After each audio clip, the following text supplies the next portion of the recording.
So we're really excited to hear about eating one's way around Austria, Vienna, Salzburg. There's, pastries, there's coffee, and apparently we need to learn how to toast correctly. Travel and lifestyle writer Deborah Stone is back on Big Blend Radio today to talk about her culinary adventures in Austria. Her story will be in the January-February issue of Big Blend Radio and TV magazine, but you'll get to see it in the next couple days up on blendradioandtv.com. She's one of our regular contributors, and while you're on blendradioandtv.com, look in our expert list, and you'll find her there, and you can get a link to all of her articles with us and past interviews, and we also publish her articles in Parks and Travel magazine, and you can go to nationalparktraveling.com for that. But Fire Monkey Debbie, how are you? You know that's your name forever now. Oh, I know. I think I'm stuck with it. Hey, ladies, how are you? We're doing good. We're doing good. We have the giggles because apparently you ate some Emperor's crap. Nancy can't stop talking about this all day long. And so, she even brought that up on Hillary's segment, and Hillary's talking about San Juan Islands of Washington State, and Nancy's like, now we're going to go eat some Emperor's crap. That makes sense. So, but this is an actual delicacy, right? Actually, the pronunciation, and if I butcher it, I apologize, but it's Kaiserschmarren, which is a dessert. And actually, I think the Emperor's crap, I think it really was, one of these dishes way back for the royalty, but it's like this doughy pancakes, but they've been shredded into little pieces, and you sprinkle them with this like powdered sugar, and they're served really warm, and sometimes they're served with like some kind of fruity compote that goes with it. But they are like so heavenly. And when I found out that the translation or the name for them was Emperor's crap, I thought that was hysterical. But there is nothing crappy about them. Why? I don't know. No, that's because it's going to be apparently because if you really want to go back on how they're doing it, it's a heavenly, light, fluffy. But if you're the emperor, you're eating all the la-di-da stuff. So therefore, what eat must come out and be heavenly, lovely la-di-da too. Did you have to really go there? Well, you kept asking why. So go back to the original word that you said. Yeah, Nancy just wants you to say it again. Yeah, I would do that again.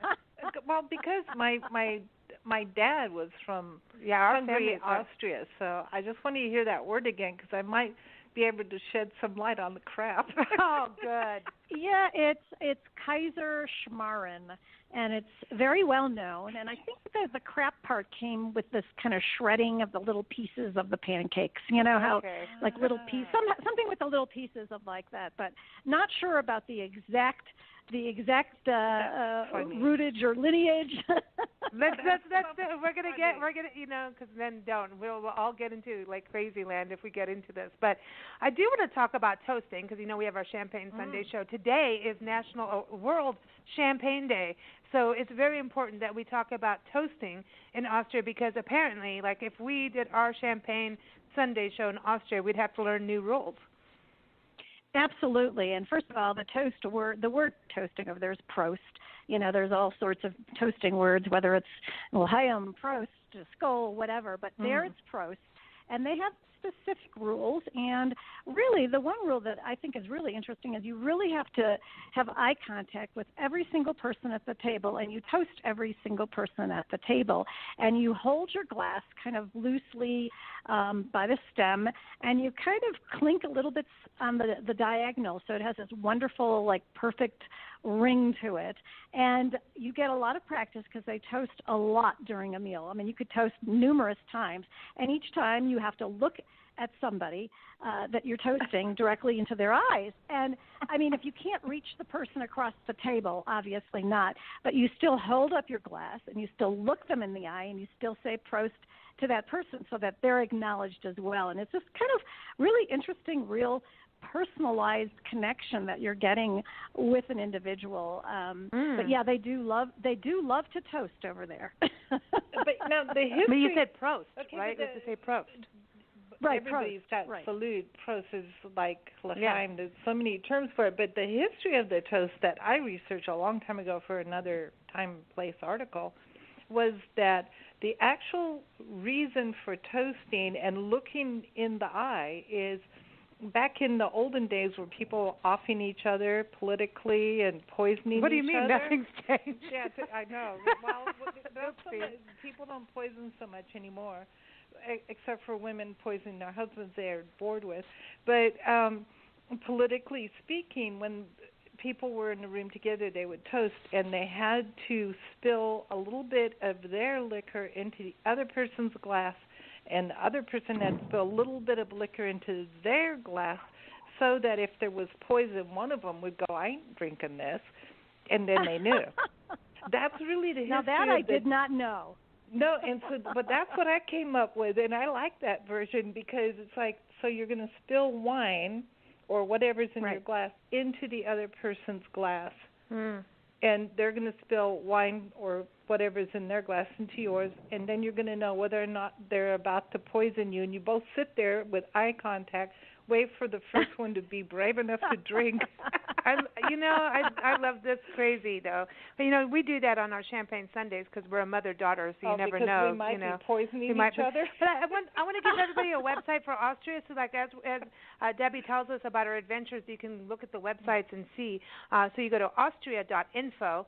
The other thing, not only the toasting and okay, we've got Empress Crap. We'll talk about that later too. But you talked about coffee being an enormous deal over there. It's huge. In fact, particularly I think in Vienna, this coffee house culture, what they call it, or the coffee house society, it's an institution that actually has World Heritage status. And you're going to find so many coffee houses all over. They dot the city everywhere from all shapes and forms and sizes, from, these very formal, traditional establishments to, really small, little cozy cafes or these really little tiny espresso bars. Everyone goes for coffee. And it's not like, how we say, let's grab a coffee. Well, that's a concept that really is not, I don't know, it's kind of foreign to Austrians, because coffee, from what I understand, has a meaning. It means life. And so when you're going to go for coffee, it's not just like, we're going to, meet for coffee for 15 or 20 minutes. It's more of a bigger deal, and it's an opportunity for people to really connect and to have a time, a social time. And the whole coffee experience is something, where it's beautifully done, and of course they have all these incredible pastries that you can choose to go with it. So it's often that you have coffee and something with it, or you have something to eat with it. There's so many wonderful places in all over the country, but in Vienna in particular, that have a lot of I think history. There's this cafe, the Central Cafe, and purportedly Trotsky and Lenin and Freud, they all were there. And then there's, the wonderful coffee house across from the Opera House, the Gerstner. And one of my favorites was Demmel's, which is in the Old City. And they make these amazing pastries, and you can watch them in these like glassed-in kitchens making these pastries. And it's fairly formal. And what I found really interesting about that is, and they're wearing nice formal, the waiters are very formal, and you're sitting down. And I looked around and I saw that some of the tables had white tablecloths, and others, like mine, didn't have any tablecloths on it. So I was really kind of curious about this, and I said to my waiter, who was this very kind of formal gentleman, and I said, "Excuse me," I said, so can you tell me about, I said, if I wanted a tablecloth, or, can you tell me why some have it? And he says, "Madam," he says, "if you're ordering food, then you get a tablecloth." He said, "Otherwise, if you're having coffee, then," he said, "it would be so many euros to get the white tablecloth." Oh my gosh! Wow, so weird. I love that. That's funny. So funny. I love it when that madam. I know, madam, but I love that. But now, when they serve your coffee, and do they pour it for you, or do they give you like a kettle and you pour it yourself? Yeah. Oh no. It comes to you already, beautifully in the cup sometimes with the design and the foam, or all that kind of stuff. So no, it comes to you fully put into your already cup, poured, fully loaded. But now, did yes. you do like in Kenya? I was so shocked the first time I had coffee in Kenya, where they filled the cup half full of cream, and then they put the coffee on. And like you could not get coffee without that cream in there. And you don't want to either. Yeah, well, no, because that was then really, you'll do your own like, emperor. Oh my God, talk about stomach cramp. That was really strong stuff. It was like more like coffee liqueur or something. Yeah. So do they like you get cream in your coffee no matter what? Like you can't say I want black. No, you can order it any way you want. So you can, you can get it black, you can get it, with half and half. You can do whatever you. There's also, that's they have cool. every option imaginable. So it's like how we are into tea, like in England and places like that. There's the tea thing. Theirs is the coffee thing, and yes, I love both. I think there's something special about like champagne and everything. It's like taking that quality moment with it. There's a quality thing about having those sips and having good stuff. It's like you get that diner coffee that is different than the coffee. Like bad coffee really grates me. I can't stand bad coffee because it's like you wait for it, especially in the morning. You really want that good cup of coffee, but it's part of who they are over there. It seems like compared to the tea thing, right? Or do they have tea? This is the yes, thing. yes. And I'm actually I'm more of a tea drinker, just because I spent a lot of time in England years ago, and so I love tea, and they have wonderful tea over there too, and they make a beautiful tea service for you and everything. So you can get either. It's just that coffee is so well known there, and I don't think you can get a bad cup of coffee in Vienna ever. I just don't think it's available. I want to keep talking about Vienna because you got some interesting pastries there. So everyone on that website is vienna.info. But just so people can go and look at the websites and see, the pictures and everything. So you've got all these coffee houses, but that to me also, it's not only the coffee, but it's also that you're actually in these historic buildings. That to me is also the thing. That sense of just history. I mean, this is some old stuff, man. Did they have people standing up and reciting poetry? Yeah, do you have any of that? No, that I did not see. But like you mentioned, it is true that in many of the buildings have a lot of history. So you feel like there's a sense of that you really, it takes you back in terms of the imperial days of Austria, and it's, buildings that have a lot of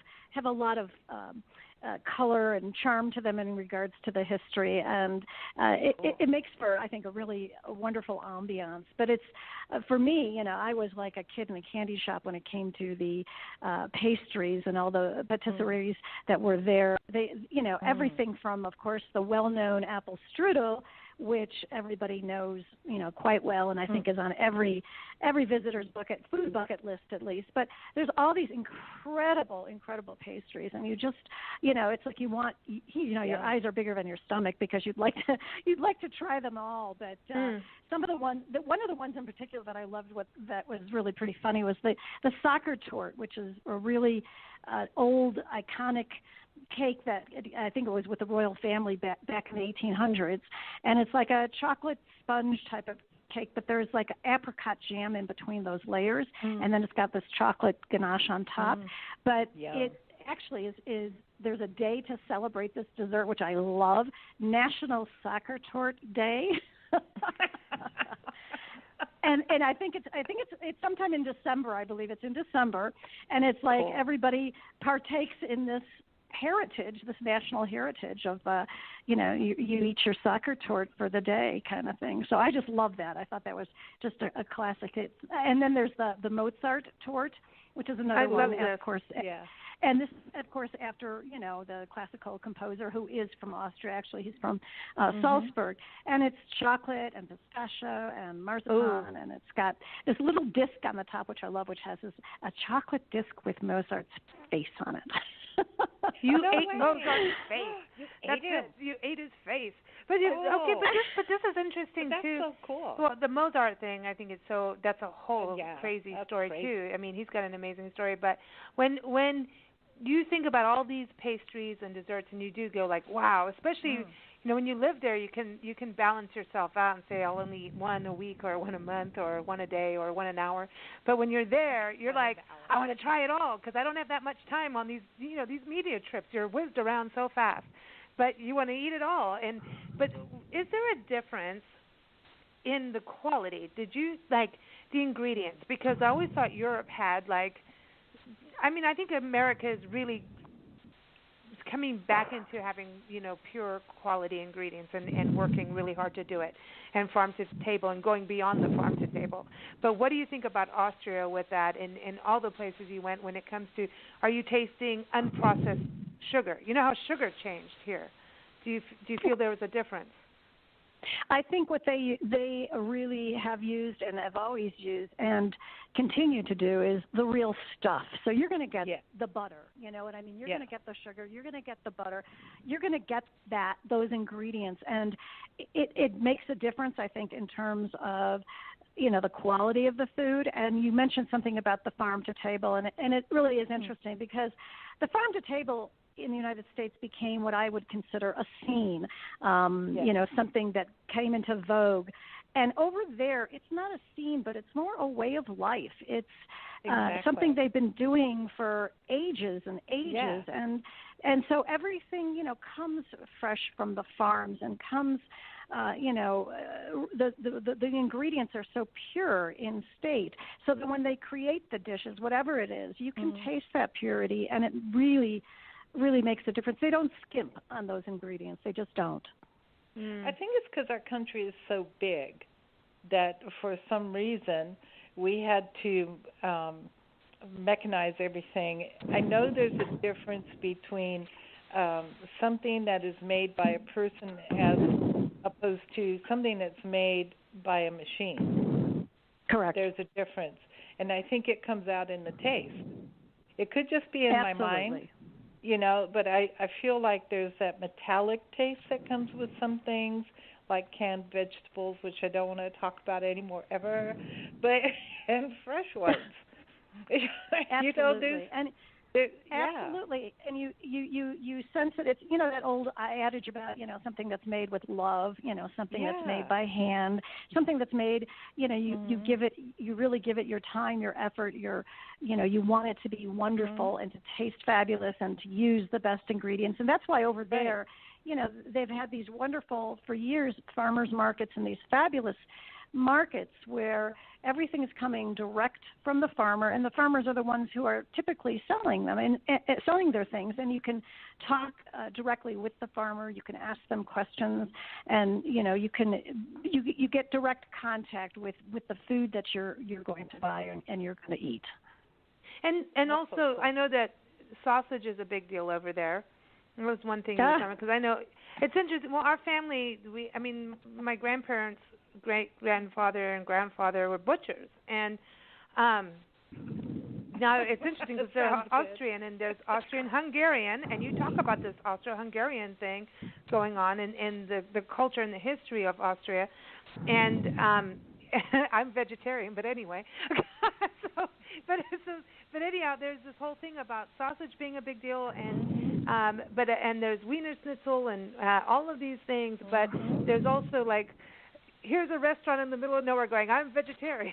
I'm going to do this in the middle of the sausage country. Well, good for them. And yes, and it's really interesting. I mean, of course, sausages are huge, and they have these sausage stands throughout the cities, and you can have your sausage many different ways. And people eat it with these spicy mustards, and they have it with these wonderful big pretzels and all sorts of things. But the vegetarian movement there is, it has gained pace over there. And in fact, I thought the one place that we ate, which is this Michelin-starred vegetarian restaurant in the middle of Vienna called Tian, it was absolutely one of those experiences that you just, I will always remember, just because the food was so innovative and so creative and beautifully, aesthetically pleasing, not only, and taste, your taste buds were just like, oh my gosh, this is just amazing. I can't believe this is vegetarian. It's, and so yes, I think people who go over there and think, oh, I'm going to be stuck eating meat. I don't eat meat. What am I going to do? No, they're with the times in terms of vegetarian, gluten, all those kinds of things. So I would like to let people know that it's not, they're not going to go over there and think, oh my gosh, I've got to eat all this heavy, meat or whatever it is that they don't want to eat. I think that's important that people, because you can't. It's like,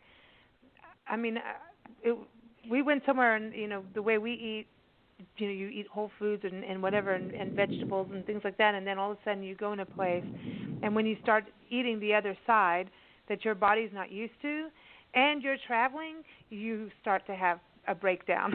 Just saying, you've got to and I think it's so cool when the place there's room for everybody in the world when it comes to food, and to keep to, absolutely. If you're going from what comes naturally from the earth, you can't really go wrong.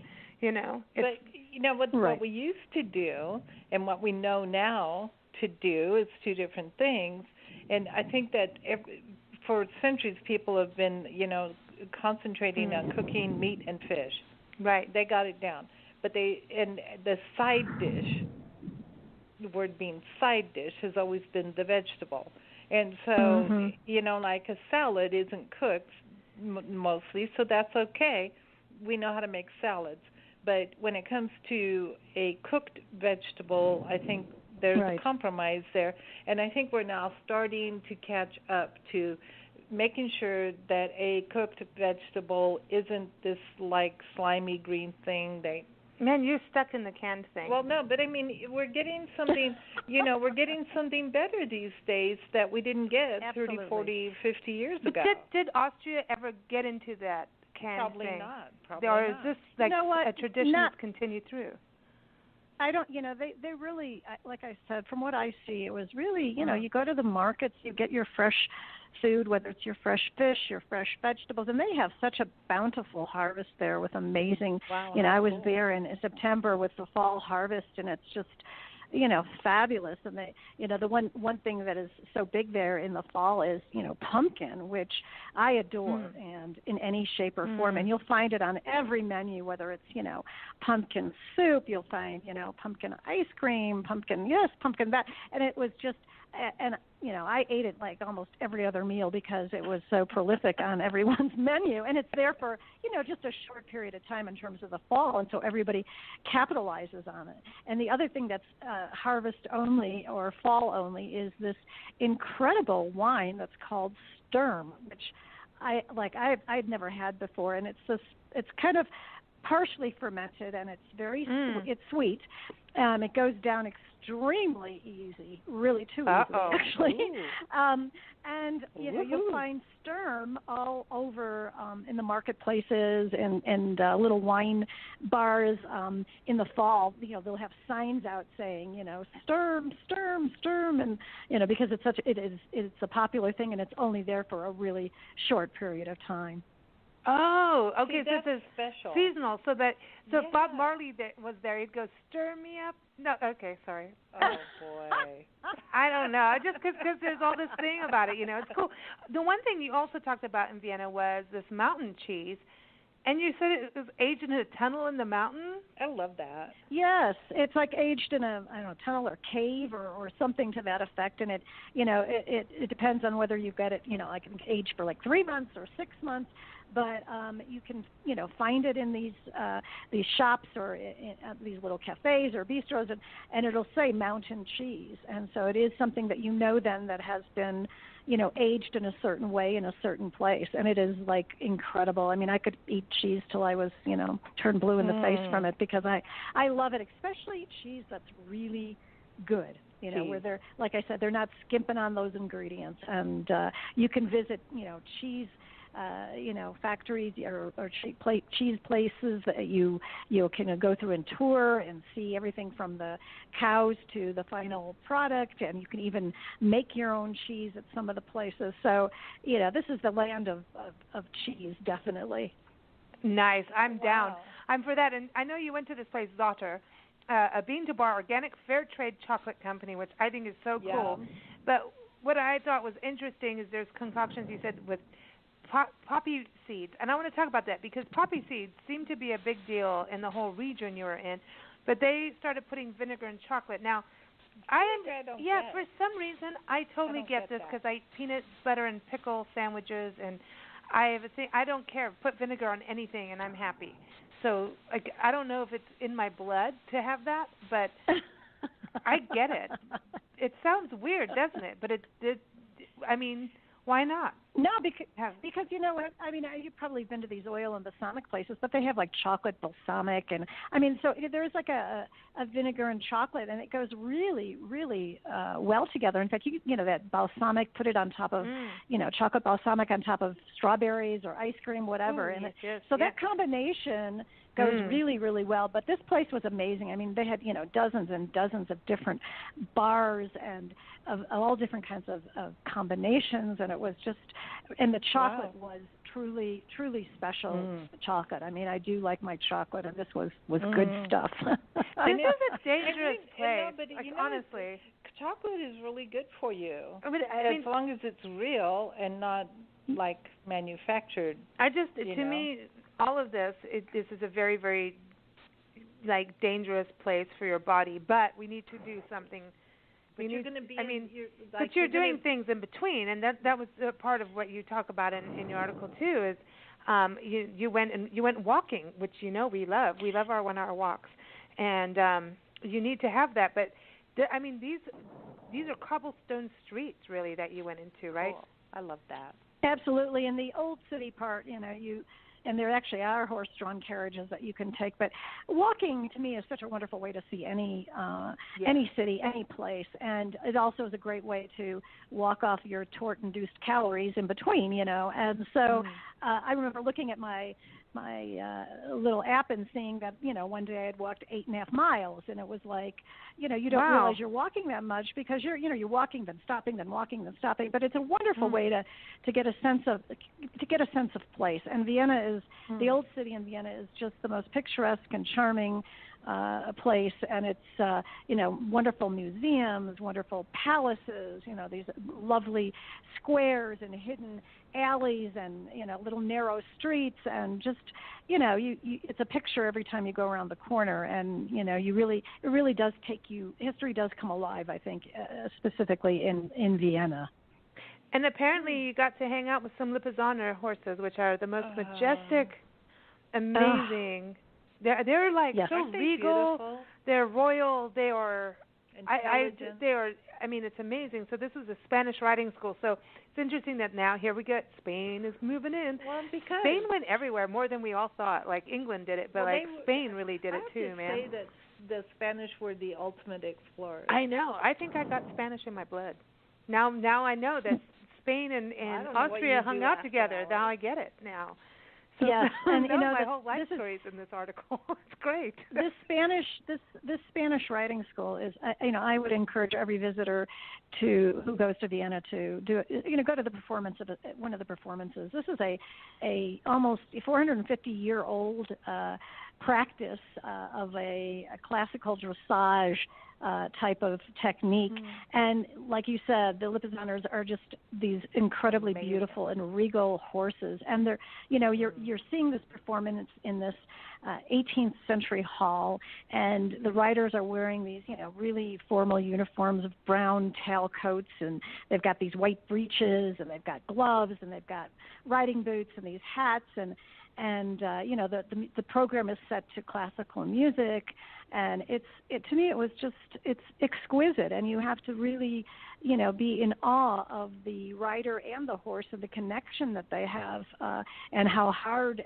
that they've worked to get this connection, and it truly is one of those, I think, very inspirational things to do there. In addition, a lot of people would like to go see the Vienna Choir Boys. They're world famous, and they perform at the Sunday Mass at the Imperial Chapel. And these are boys. I think their ages anywhere from 10 to 14 years old.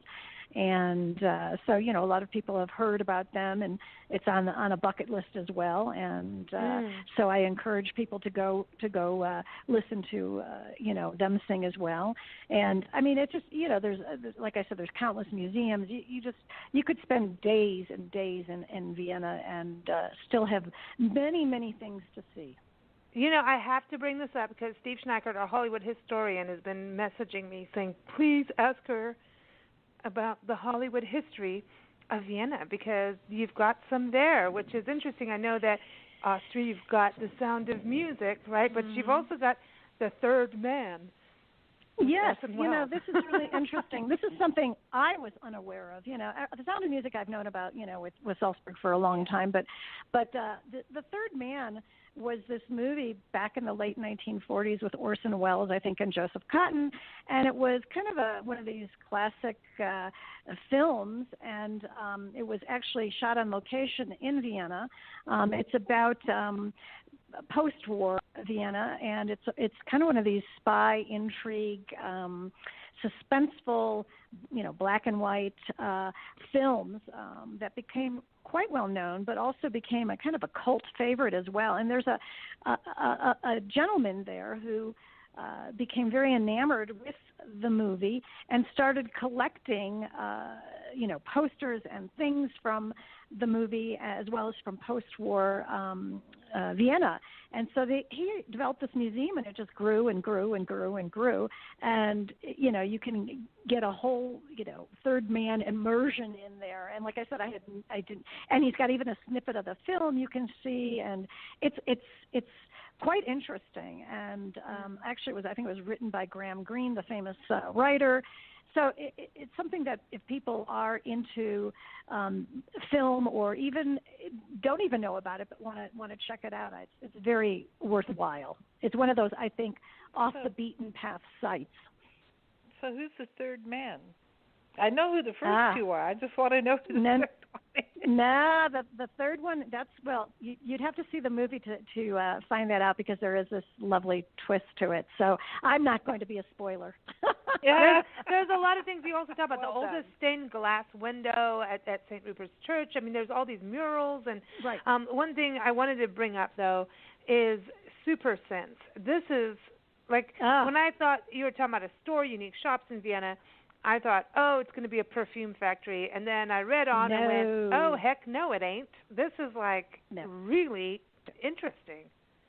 It's fascinating, and it's this trove of vintage products, but specifically analog equipment, what we used to use years and years ago, that's been around for decades. As opposed to the digital that's now, so prolific. But, they do hand-cut master records. They have the world's largest instant, camera that takes instant photographs. They do a letterpress prints. You can cut your own records. And then they have this incredible olfactory area, which, the sense of smell, I think, is so incredible for memory. I know for me, if I smell something, it takes me back to that specific time and place so easily. And so they have this thing called the Smell Lab, and you can purchase your own special smell memory kit. And it's really interesting because what they do is they create these abstract smells. You don't know what they smell like or anything. They're put in these amulets that you wear, and you carry them around. And when you want to internally record or memorize a moment, you break open this little piece of it, and you release the abstract smell, and you take this deep breath, and so then that particular smell is going to be associated with whatever you wanted to remember. See, that's I like that because there's two things. That's Egyptian to me. I'm going to say three things that ruin everything: bounce, really strong men's cologne, and really strong perfume, where it aces out everything in the room, and you can almost taste it. And if you've hung around with cats and they open their mouth and they do that, I think I'm going to barf, look because of right. somebody walks in your home and you have a cat and you open, especially male cats, open their mouth and they go. Oh, they're gonna spray them. They're like, no, I they're don't gonna like spray. that. I don't like that. And if you have a Chihuahua, they're like, I'm going to bite your ass. But no, or you open a can of green beans. Yeah, well, yeah, same thing. There's like that. Well, because it's all chemical, it's not real. So I'm like, going to go off on the smell thing because stop it, people, with the bounce and stop it with the heavy. Yeah. Like I used to tell my mom, I'm not going to church because old ladies wear that perfume and they put it under their arms. Oh, stop it. And you know because you're a kid and you're below their armpit. No. And you know it's old lady perfume. Sorry. No, my God. It's true. No, and the smell thing. The church gets hot, and then it's worse, and then you have a fight between women perfume and men cologne. It's like horrible. Just stop it. Take a bath or something. And have a thing. I like the Amulet because I'm really bad with, like, Nancy and I both are, about like the fumigation of what happens in the world. And so I like the Amulet where you can choose your smell and smell what you want to smell. That's good. Right. Like I would put lavender in there, not lavender or like a lilacs or something nice in there. You know? And the thing is you don't even know what that smell is. It's an abstract smell which has been created for you, and you don't know what that is until you open it. Oh, that's interesting. That's wild. That's really But doesn't wild. that go down to the core of our sense? Like I know the name, you know, but that goes into so much happens with smell. I mean, we know whether or not to choose a vegetable or, you know, even a piece of fish on smell. Everything goes on smell. I mean, the other day we interviewed a lady, Janet Crowther, about doing home design, right? And we have all these chefs on the show always talking about smell it, smell it, smell it. And I said to her, you know, you go to all these markets and you bring home an old piece of furniture and you rehab it, but how do you know if it's, you know, right or wrong? She goes, you smell it. I was like, That's really? right. What the heck, man? Everything's Because about smell. You know if it's been in a smoker's home? Yeah, absolutely. I don't care. Every place I've ever been, that hotels we stayed in, that these are no longer smoking rooms, I'm like, yeah, they are. Right. Yeah. Right. Don't even. This is so fascinating how they get into this. But I mean, there's the smell memory, you know, to go into who you are. There's the old what dusty you want to smell. There's stuff that we're going to be attracted to. So that's interesting. I wonder how you can take that, what is in your smell kit, and take that to learn about who you are. Like, what do they let you know what your smell is afterwards that you are attracted to? Good question. I don't know. I just know that it's an abstract smell. You don't, it's an abstract smell in the sense also that it's not yet connected with any of your memories yet. You know what I mean? So it's a special created smell so that you associate it only with that particular time. And what's interesting is this in super sense is like, you know, they've got this.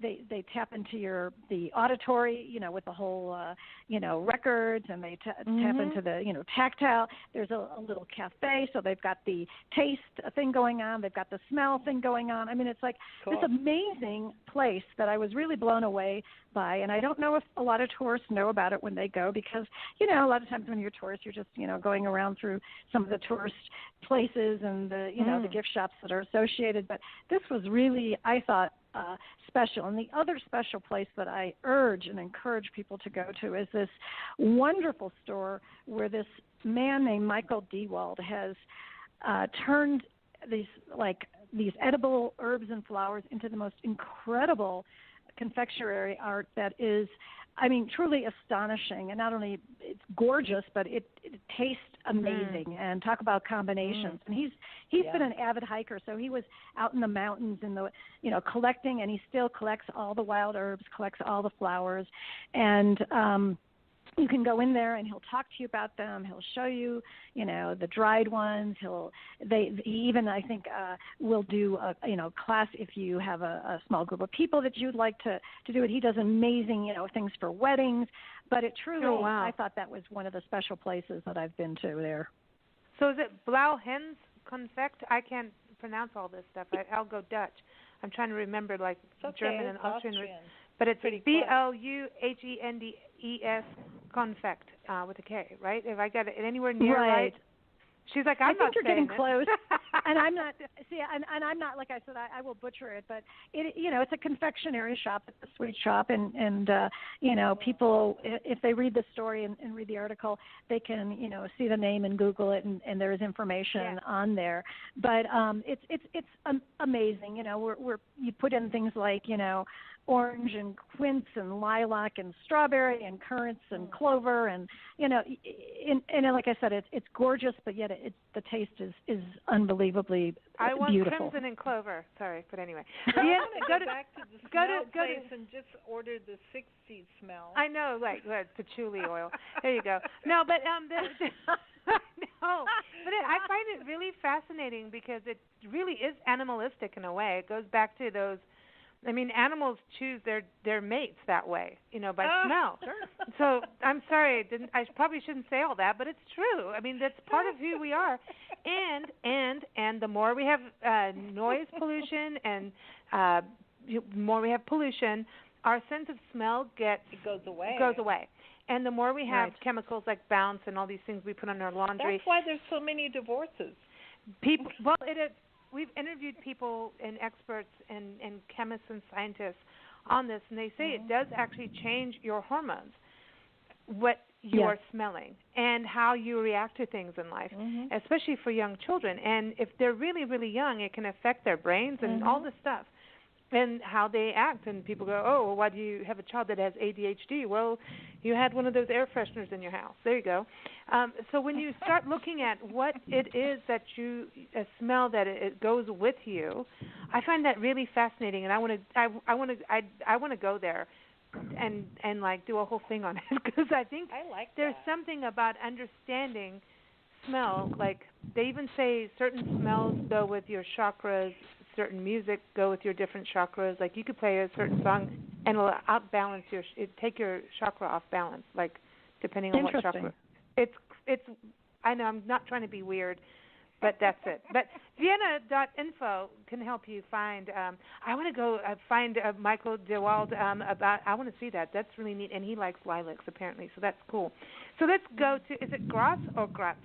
Yes, it's Graz, and this is Austria's capital of delight. It's in the region called Styria, about 95 miles from Vienna. Really a surprise, incredible, wonderful surprise to me in terms of a town that I would urge and encourage people to go to, especially, if you're interested in history. It's also food because it is an amazing food place, and you're going to find something that you can't find anywhere else. It's called Styrian pumpkin seed oil, which is known as green gold.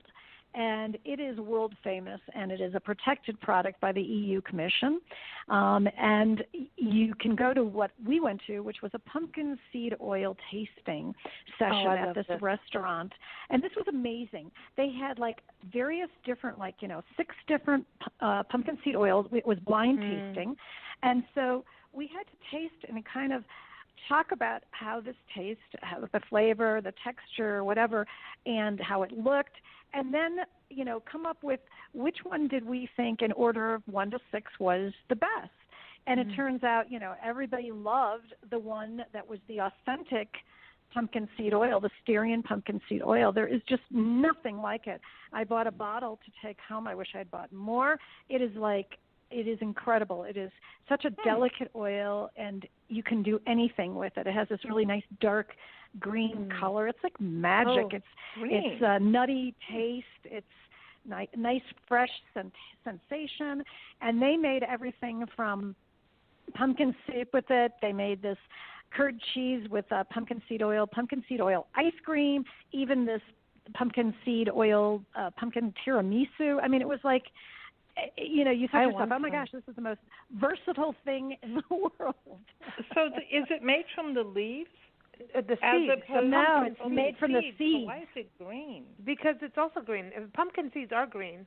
Like you get that little, it's like pistachios almost, like that little dusting of green. Oh yeah, they're green. And everyone's going to have a different seed, like, when you look at the universe. But here in the Southwest, we're used to pepitas, and I love them because it's not a nut, and I'm allergic to nuts now, so I eat pepitas and sunflower seeds and stuff like that, and they're so good for you.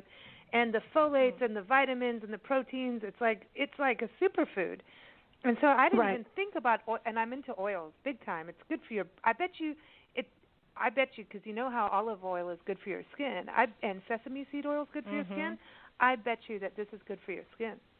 The pumpkin. I think I can't imagine. To me, it's just a magic oil. It is just, everybody who was there tasting, we were all like, oh my gosh, this is just incredible. And we actually tasted the seeds too, and they compared them to some other other seeds that were not the Styrian pumpkin seeds, and you immediately tasted a difference, and you're like, wow, because I didn't realize there was a difference in any of this until I went to Graz and was like, okay, my eyes are open, my mouth is open, my world is open now that the green gold. Wow, it's amazing. This is something I never thought I'd be hearing about. I thought about when you were going to Austria. I thought of wine, beer, cheese, and sausage, and pretzels. Apparently, you had giant pretzels, like big giant pretzels.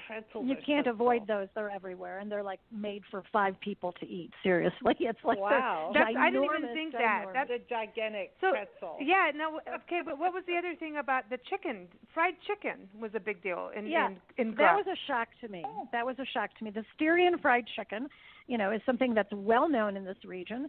They make it, with these breadcrumbs. They put it on a bed of greens. They put some potatoes with it, some beans, and then everything's marinated in this wonderful, of course, pumpkin seed oil once again. And so it is a real treat if you go to this region that's well known, and they do use every part of the chicken.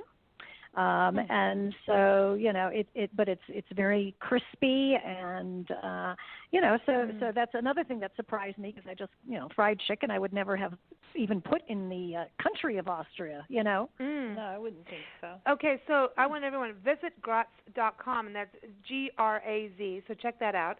But the Old Town, I'm very excited to talk with you about this, because you saw the medieval clock tower.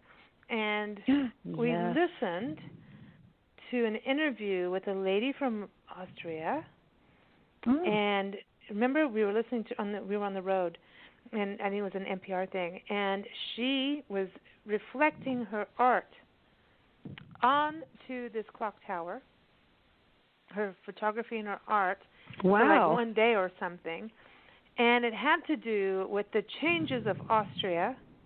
And how had to do with the farming and everything, and different wars, and now where they were at this point in the history, and where they were going forward.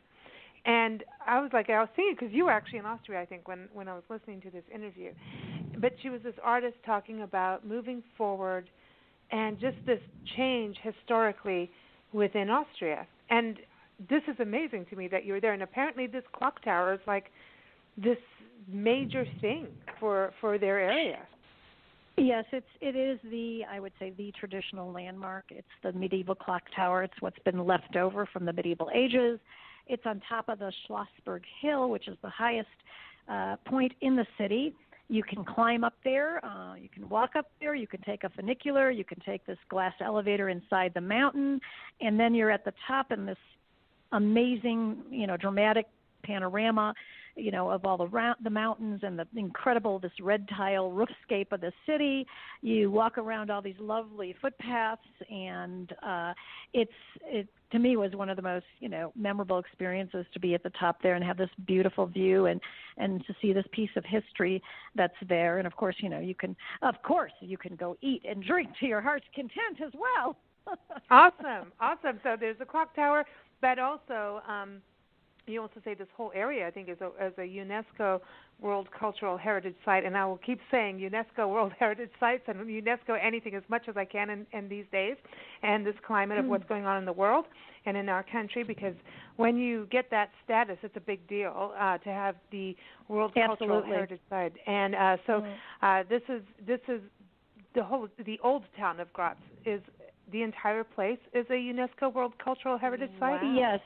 The Old Town, I think it is one of the most well-preserved cities in the Central Europe, and you're going to see all these different architectural styles, back from the Middle Ages through the 21st century. It's palaces, once again, these little courtyards, these facades, these churches, these squares, and there's museums and of every sort and kind, and you feel, once again, you're immersed. It takes you back. It's wonderful because they've preserved it so beautifully, and you're walking again on the cobblestones, and so once again, a very charming, picturesque, historical center in Austria. The one, although the clock tower is the traditional landmark, the contemporary landmark, however, is something called the Friendly Alien. I was going to ask you about that, because the Friendly Alien, yes. like Nancy's already, she's all excited already. She likes anything to do with aliens. Yeah, they're coming. Well, it is actually. What do you mean? It's like an exhibition center, and it's called, the real name, I believe, is the Kunsthaus Graz, which is this architectural icon. They designed it for one of the big, I can't remember, it was a big European cultural. I think it was when the year of when they mark a city as being the cultural place for that year, and Graz was, and so they wanted an icon. So they created this thing, and it's this kind of biomorphous-like structure. It's blue. It's got this kind of bizarre shape, and it's got all these glass elements that are a part of its skin, so to speak. But it became nicknamed the Friendly Alien, and it really is, and it's pretty funny because you look at it from the outside and you're like, yeah, I can see what they're talking about. It's so neat. I mean, I love that they're having the new, and that's, I think when that lady, I was listening to her interview, the artist that was doing her work on the clock tower. It was like some festival that was going on, and it seems like you talk about that there's a lot of festivals going on in this region right. too. And she was like, we're contemporary now too, and we're trying to blend the two together. There was this whole thing of change yes. going on, and positive change. And I thought yes. that was really nice, and also for women. She was standing up for women. There was like this whole thing, and I just wish I knew her name right now. But I was thinking of you because you were actually there when I was listening to this. But Salzburgerland, no, it's not Burger King. Salzburgerland is another place that you went to in Austria, and you can go to salzburg.info, and that's SALZBURG, salzburg.info, also known as Top Chef Country. So. A lot of food there that we've kind of touched on, but I wanted to stick with also the old town of Salzburg because that's another beautiful. UNESCO World Heritage Site while we're talking about that, because that's, to me, really interesting. They've got, and this is where Mozart comes from, right? Exactly. And this is one of those places, again, it's this cultural mecca. I think they have over 4,000 cultural events each year. They have, once again, galleries and concert halls. It's the home of the famous Salzburg Festival. It's a magnet for musicians, for music lovers. So, you can visit Mozart's birthplace, which is now a museum, which is dedicated to his life. The building is very interesting. It's yellow, and it's one of the most photographed buildings, and the museum is really one of the most highly frequented museums in the world.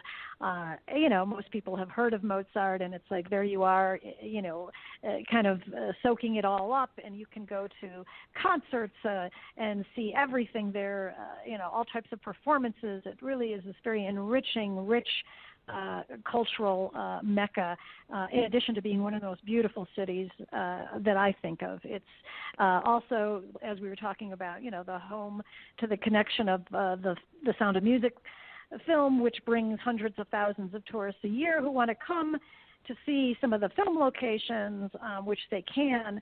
And so, if you are enamored or an aficionado of that particular movie with Julie Andrews, then, there you are, and you see many, many tour groups who are there for that specific reason. The Sound of Music. And actually really get the meaning of the Sound of Music and watch that. Rewatch it. Think about it. I just want to say. True. And they didn't really adopt it right away, right? The Sound of Music, they didn't get it. Not really. They just didn't get it. It wasn't popular there, and it didn't get there till later. But I think it was, from what we understood from when we were talking to some of our Austrian guides, they said it wasn't until, people like from America who started to come there and they were like, oh, we want to see where it was filmed. And there are people like, huh? And it was like, And so then, of course, now, they've embraced it, and I believe that I think it is in another 2 years maybe that there's going to be an official Sound of Music museum that they are creating in Salzburg. That's awesome. And at the same time, Salzburg, the name you talk about in your article of it also being it's white gold, is that they mine salt over there, and I didn't know it was a salt town. I you just don't think of salt. I don't know. I always just think of the Dead Sea area and stuff like that for some reason. I don't know. I just didn't think of Austria and salt. So. And you think, we were in Graz with the green gold, and here you are in Salzburg with the white gold.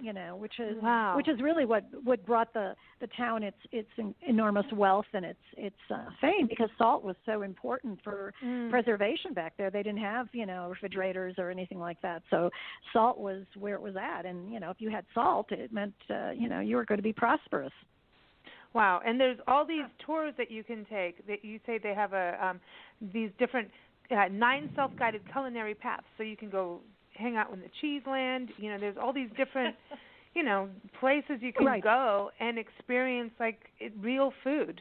And that's the thing. What I get from this is it's a real, authentic, non-processed place. Right, and exactly. And it's people who want to do a culinary path through this Salzburger land, they can. Anybody who wants. You have these interests, if you're a gourmet, if you're a fish person, a meat person, a vegetarian, organic, cheese freak, they call them, you get the map and you get the information, and you can go from one farmhouse to restaurant to whatever, and, see how things are made, see how things are created, and then taste them and sample them. And so it's a wonderful, independent, self-guided kind of way for people who are really interested in where the food comes from. I love this. And you've also got liver cheese that's not cheese. Or liver. Or liver. It's why not? It's not.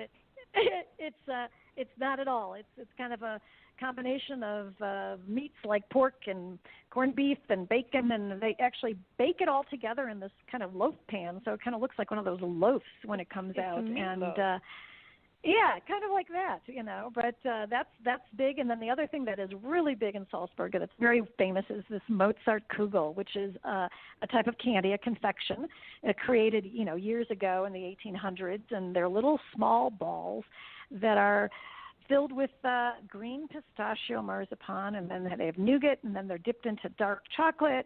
And if you want the real authentic ones, you can only go to the first shops, that's FURST, shop locations in town, because they have the original Mozartkugel, which is the one that's made from the old recipe and the old method dating back to the late 1800s. So did you walk around going, I want Mozart's Kugel? Yeah. Oh, absolutely. Well, yeah. Well, somebody, we had one of the, it's wonderful to take these food. I love taking the food guided tours. I think it's wonderful because not only do you learn about the kind of the history of the food and where it came from or how it was developed, but then you get to taste it, and it's very interactive, and you're moving at the same time. So, we were introduced to Mozartkugel because it is very famous, and you see shops that say that they're selling Mozartkugel, but our guide was very specific when she said if you want the authentic one, then you have to look for the first shop locations. Wow. Wow, you had quite a foodie trip. I mean, so you did enough walking. So are you at the same weight? I shouldn't ask that. That's a personal question. But, yeah, really. But how do you feel after all this food? I mean, I know that you go hiking in the Smoky Mountains, and I know you're going to Louisiana. Well, you're going to Lafayette. Sorry, that's what they do. Yeah. I love that part of Louisiana. And you've got rice. Rice is grown out there. You've got rum. So when you go to Lafayette, see if they'll let you go a little west to Bayou Rum. And I'm telling you, you've got to go there. I'm telling you. Okay. All right. No, it's a big deal because it's about Louisiana's sugar and rice is what their main crops are.